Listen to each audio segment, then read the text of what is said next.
Hi, my name is September Penn. I am a Master's of Divinity student. It's my first quarter here at Fuller.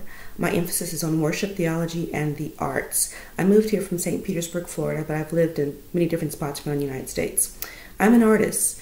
I was called out years ago by my pastor.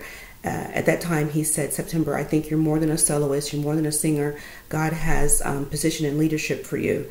At that point, I started working in leadership in the worship arts ministry of that church, and then I was called to several other churches, different denominations, different multicultural communities, which was quite a beautiful experience. I've also been called out by the community. I was asked by the community I was serving in St. Petersburg, Florida, to do a play about the homeless. I told the stories behind the faces of the homeless. My most recent time that I was called as far as theater, I was asked to do a theater production about the songs of the civil rights movement.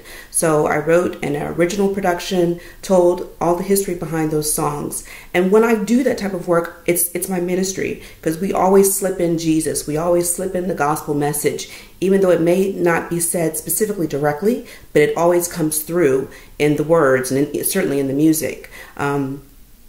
In my last position at the church, where I was serving as the worship leader and as their business administrator, the pastor there at the church said that he loved having me in position there, but he said he believed that God was calling me to seminary at that time. And I felt in my heart that he was right, because even though I was serving the church and I was serving the community, I still felt a bit of a void and a hunger, and I was trying to figure out, what is this? There is more. God was essentially leading me and calling me to see that there is more that he had for me. And that's why I'm here at Fuller, really just trying to examine the call, trying to figure out who it is God has designed me to be.